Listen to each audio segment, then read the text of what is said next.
All right, turning into a Polaris Ranger 800. This is going to be identical to the Sportsman 800. This is a 2013 model. I believe crankcases and the crankshaft were all the same from, I'd like to say, 2010, 11, all the way up into the mid 2014, 15 range. I can get you those exact specs down below here.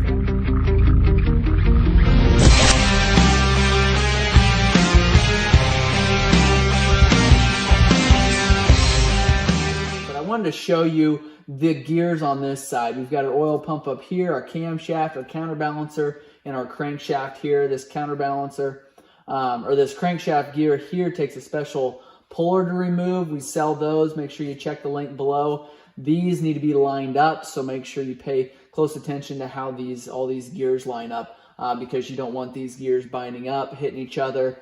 Camshaft here could clank against something else. So I don't want you guys to have that problem, but I do want to show you inside of this motor here. The other thing I want to mention, I do have a complete engine rebuild on the Polaris Ranger 800. Check that video out. I think you'll find it super helpful on putting this engine back together. I'll also go through, crankshaft there, cams, lining that up. I've got our top end, putting all those components together and making that engine run. So make sure you check that video out. First thing I want to note here, you can see on this setup here, you've got a couple different dots. On this gear here, you've got the words that say this side out. Obviously, don't screw that up. That's going to be hard to screw up. On this gear here, you've got a dot right here, as well as a dot right here. So what you're lining up here, and I'd like to be able to turn this, but our crank is actually locked up at this time. This dot is going to line up with a small dot down here. So when you're putting that back together, typically you'd be able to move your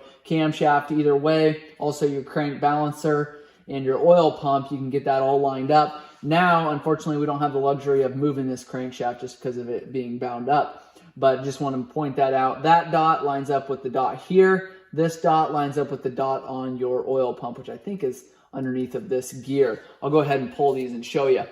13mm socket here. I like to use an impact socket. Remove that one. Pretty simple to remove that one. That one's got Loctite on it. This one here is a spring-loaded spring. And I take that and I'll loosen that and I'll pull that completely out. Now this has got a washer on here that's spring-loaded. So you take like a bowl here. That's the shape of this. So I would say this is the bowl. You take and put it on this way.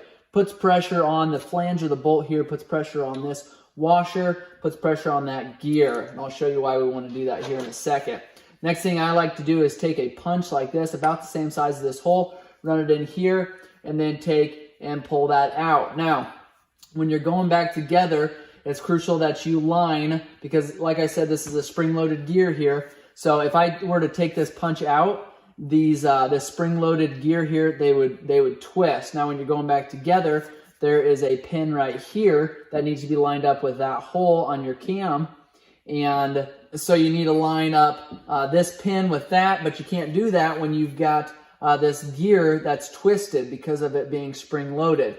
This dot actually lines up with your crank gear here, your crank gear dot down here, and this dot line up together. So spinning that over, if we could, it would line up with that one there. You can set this aside. You can leave that punch in there if you want, or take it out, but you want to make sure that going back together, you get those dots lined up. You also want to make sure that gear is not twisted in there.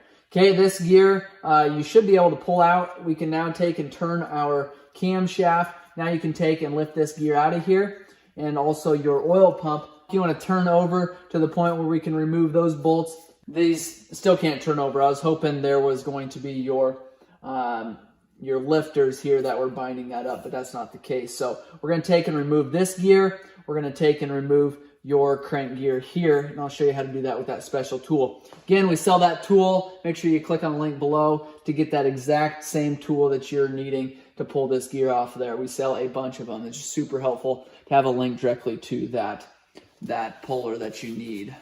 All right, so this puller here, take and run these in. You can tell these bolts are extremely long, but there's just no middle of the road bolts with these. So we'll take and thread these in as far as they will go, and I wouldn't take an impact and ram these in any farther, because you're actually going to be hitting against that crankcase. Take this one in. And now what you're going to do is grab a 19 millimeter, at least on our puller is a 19 millimeter. Put that in. Okay, you do want to make sure that when you are starting to thread this in, that these pullers are all the same length, because if you've got one that's clear down like that, you're going to be shooting your bolt off that direction. So just make sure that they're all the same length. I like to use the puller that's got the cap on here because that's going to sit right down the center of that crank shaft. And we're going to do this the exact same way that we pulled that flywheel off, and I've showed you how to do that in a separate video. All right, take our 19, run that all the way down.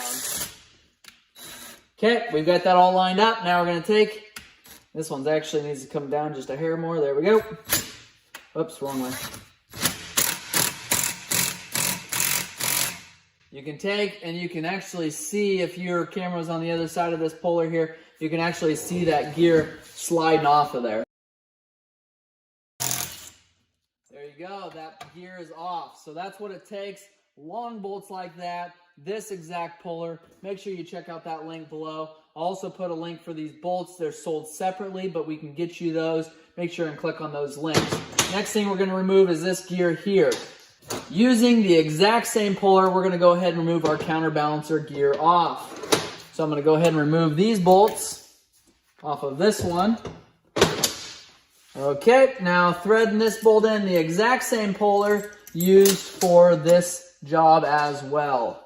So this puller is actually allowing you to remove the flywheel, the balancer gear, and the crankshaft gear. So I think after this gear is off of here, that is all we need to use this puller for on this motor. So 3 different gears, same puller. Different size bolts, unfortunately, for each one of them. But let me know what you need and I can get you those. Now, I want to say one thing on this. Before you go up too far in removing this one, your actual, I wish I would have showed you this before, but this pin right here, or this cap, is going to hit your gear if you start going too far. So you're going to just go ahead and loosen this up. So just kind of break it free quick and then remove your puller. So you don't want to go too far with that. And I'll show you what I mean here in a second. Go ahead and get that lined up. Same thing. You want to make sure that everything's good and centered. Take, thread that in. Get that to the spot where you want it. Okay, we'll take and thread that in.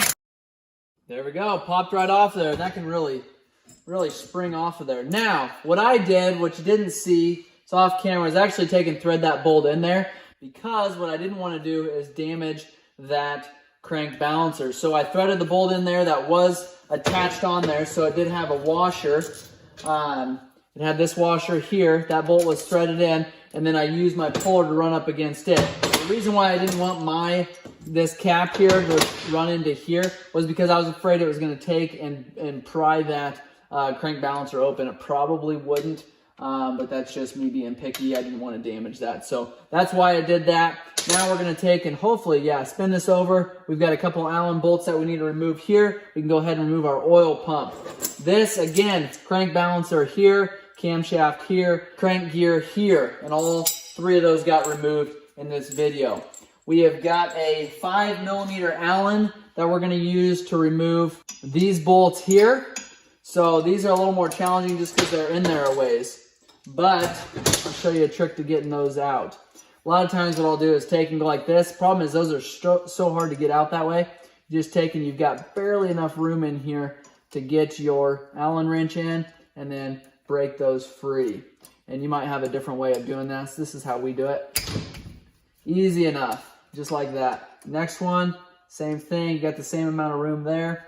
Take, break it free. Now you can take and turn your Allen wrench this way and loosen those up. Again, this gear here has this side out, so keep that in mind as you go back together. You want to put that gear out. Makes sense. All right, the last gear that we have on here is your oil pump gear. I've showed you how to remove those Allens, 5mm Allen, 4 bolts. Now you can just take and remove that. That's your oil pump there. Those bolts will stay in there as long as your gear is not lined up perfectly. We've got your pieces back here we'll take and set those back down in there, just like that. And we'll set this oil pump aside. Now, the reason why our crankcase is not going to split besides the actual crankcase bolts on the bottom is because of these 3 30mm Torx screws. So you've got 3 of them here. It's holding these cases together. You can remove all of the bolts. These 3 right here are going to give you fit, so make sure you get these removed. What I like to use is an impact driver like this. Got a T30 bit on there. Everything is impact, so it's very, very hard steel that will not break when you put them on here.